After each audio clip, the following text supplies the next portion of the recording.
एक और अंकिता, एक और श्रद्धा, एक और निधि और इस बार एक नया नाम रूबिका पहाड़िन। एक और शाहरुख, एक और आफताब, एक और सूफियान और अब एक नया नाम दिलदार।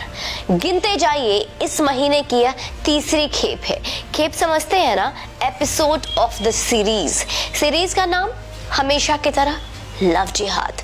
एपिसोड 1 में आपने देखा अंकिता को जिंदा जलाए जाने की घटना, तो दूसरी एपिसोड रही श्रद्धा के 35 टुकड़ों की एपिसोड, तीसरा था निधि के बारे में और एपिसोड चौथा है रूबिका पहाड़िन के बारे में। रूबिका पहाड़िन जिसके पति दिलदार ने जघन्यता की सारी सीमाएं लांघ डाली, उसके 50 टुकड़े कर दिए और टुकड़ों को फेंक दिया कुत्तों के आगे। यह घटना है झारखंड के साहेबगंज की, वही झारखंड जो धीरे धीरे पश्चिम बंगाल केरल बन रहा है, जहां पिछले महीने अंकिता को शाहरुख ने जिंदा जला दिया था और अंकिता का मामला दुमका का था और यह मामला साहेबगंज का है।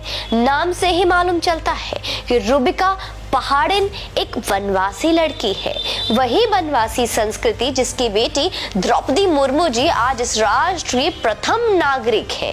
वैसे तो पूरा देश एक सभ्यता, अनेक संस्कृति के विधान से एक दूसरे से जुड़ा ही है, लेकिन रूबिका तो उनके घर की बेटी हुई ना। जिस दिन द्रौपदी मुर्मू जी इस देश की महामहिम बनी होगी, निश्चित है कि रूबिका का भी मन गदगद हुआ होगा। उसे भी लगा होगा कि चलो अब हम वनवासी तो भौतिकवादी दुनिया अब सर्वोच्च सम्मान पर बिठा रही है, लेकिन उसे कहाँ मालूम था कि उसकी कहानी ऐसे खत्म होगी।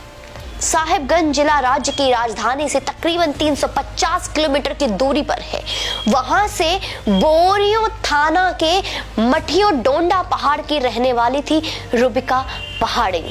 आजीविका के लिए हाट बाजार आती थी, जहां दिलदार ने उसे अपने जाल में यूं फंसाया। दिलदार पहले से शादीशुदा था और यह बात रूबिका को बिना बताए उससे प्रेम का नाटक करने लगा। जैसा कि हमारी वनवासी संस्कृति दुनियादारी से हमेशा छूती रहती है, रूबिका ना तो अंकिता के बारे में जानती होगी और न श्रद्धा के बारे में खबर मिली होगी। बेचारी जानती तो उसके शायद 50 टुकड़े नहीं होते। खैर, रूबिका ने दिलदार से कहने पर पिछले महीने ही उससे शादी कर ली और उसके साथ रहने लगी। जब रूबिका को दिलदार की हकीकत मालूम हुई कि उसके पहले शादी के किस्से जाने, तो उसने दिलदार से इस धोखेबाजी की वजह पूछी और यही पूछना उस पर भारी पड़ गया।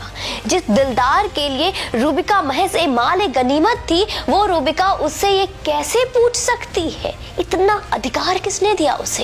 वैसे तो 4 शादियों के लिए अपूर्व लेकिन पैदा हुआ है। उसने फिर अपने परिवार के साथ मिलकर पहले रूबिका को मार डाला और फिर उसके शव के 50-51 टुकड़े कर उसे ऐसे ही फेंक दिया।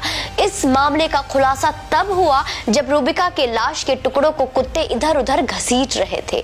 हम जब जब ऐसी घटनाओं की डिटेलिंग करते हैं तो हमारे अंदर की एक लड़की, एक हिंदू चित्कार करने लगती है कि यह कब खत्म होगा, कब ये कहानियां करने की हमें अब जरूरत नहीं होगी, लेकिन हो जाती है और हर हफ्ते होती है। आखिर कोई समाज इतना सोया हुआ मरा हुआ कैसे हो सकता है कि उसकी बेटियां ऐसे मारी जाती रही, विधर्मियों के हाथों काटी जाती रही, विधर्मियों के हाथों, और हम मस्त फिल्म देखें, पार्टियां करें, क्रिसमस मना रहे हैं, न्यू ईयर पार्टी की तैयारियां कर रहे हैं।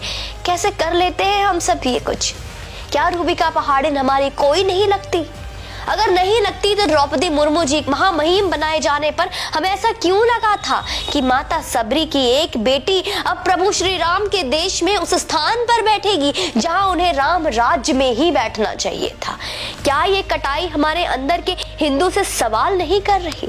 सुनिए उस सवाल को, और अगर अंदर से भी आप उतने ही हिंदू हैं जितना बाहर से दिखाते हैं, तो दीजिए जवाब मेरे हर सवालों का। मुझसे और बोला नहीं जा रहा, खुद से नजरें मिलाई नहीं जा रही। आपसे होता है तो खुद को देख लीजिए, और फिर भी कोई फर्क नहीं पड़ता तो चंद 2 दिन रह गए हैं आपके क्रिसमस सेलिब्रेशन के लिए। तुलसी दिवस भूलकर पेड़ की कटाई वाले त्योहार क्रिसमस दिवस, जिसे वो त्योहार कहते हैं, जाकर वहां पे नाच लेना, जिंगल बेल करके झूम लेना और थूक लेना अपने ऊपर। और उसके कुछ चंद दिनों बाद फिर एक उनका अंग्रेजों का नया साल भी आ रहा है। उसमें भी कुछ शराब की बोतलें तोड़ लेना और अर्धनग्न कपड़ों वाले गाने पे, जो बेशर्म गाना आया है ना नया दीपिका पादुकोण का, वो चला लेना अपने घर में और अपने ही बेटी बहुओं के सामने नंगा करके साथ में बिठाकर वो भी मस्ती कर लेना। माफी चाहूंगी, थोड़ा कड़वा होगा इस बार, पर यही तो हो रहा है ना, नहीं लग रहा आपको? सच है, मानिए मत मानिए, यही सच है, यही तो कर रहे हैं। नहीं कर रहे आप नहीं कर रहे, आपके बगल में देखिए हो रहा होगा, नहीं लग रहा आपको ऐसा?